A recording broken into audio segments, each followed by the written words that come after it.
Okay, so let's continue the chapter on language, and um, let's go. So the next thing the chapter discusses is about language of responsibility, and this is where people talk about it statements and but statements and I, you, and we statements. So we'll get through this relatively quickly. I know PowerPoint's not the most exciting thing to watch and listen to. So here we go. It statements have to do with impersonalization, and it's a way of deflecting the responsibility. I language is more takes ownership of an issue and generally creates less defensiveness because you're simply expressing how I feel. And so people aren't going to argue with that. Whereas its statements can be a bit problematic. But statements, even more so. I love you, but it sort of cancels what was said before that. And occasionally you can probably get away with a but statement, but a lot of times it creates more problems than you want. And you really frequently need to double check yourself and what is it that you're really truly trying to communicate when you're saying a but statement, because sometimes you're saying both left and right at the same time and you need to be clear. I, you, and we statement, when you make a you statement like you are late, it expresses judgment, it arouses defensiveness, whereas if you say an I statement, I am frustrated because you arrived 20 minutes after the prearranged meeting time.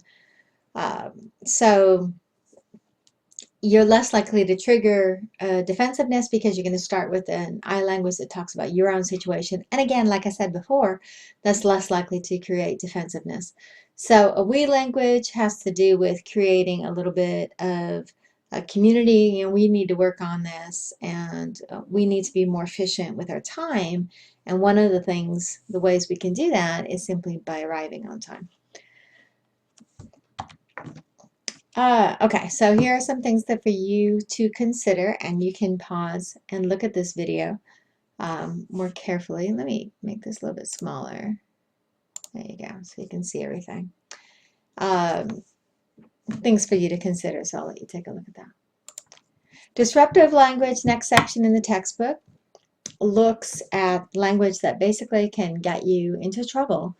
And some of these, as you go through this, think about what your pet peeves linguistically. Some of these I know absolutely are my pet peeves. Drives me nuts when people speak this way. So if you catch yourself doing any of these, you can monitor your own behavior or perhaps think about it in somebody else.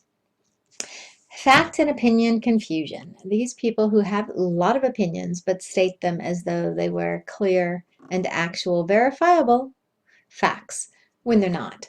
It's simply an opinion, and everybody is allowed to have their opinion, but when somebody states their opinion as though it was fact, obviously it can be a bit aggravating. So again, fact inference, a little bit different than fact opinion. Fact inference is when people arrive at conclusions based on this interpretation of events that oftentimes is too abrupt for you to reach that conclusion. And so typically you want to describe, well, hey, well, this happened, so now I think this, and then it's clear rather than simply coming out with whatever the conclusion statement is. Evaluative language. This language seems to describe a situation, but what it really does is describe the attitude. If you've ever had somebody say, okay, well, let me hear your stupid idea. Okay, that's emotive language. You know, do you feel welcome to communicate your idea when somebody phrases it that way?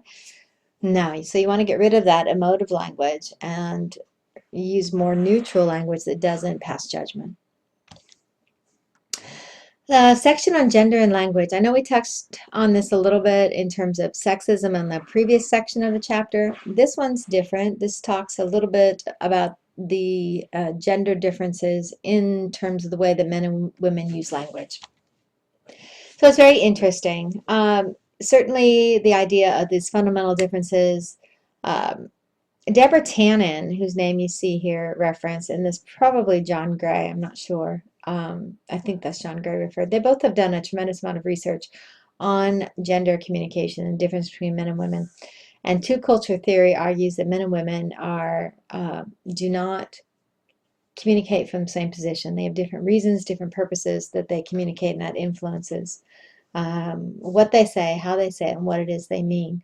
So the more you understand that, and again, you'll find these clearly delineated in the chapter, the more it will help you. So what are the differences?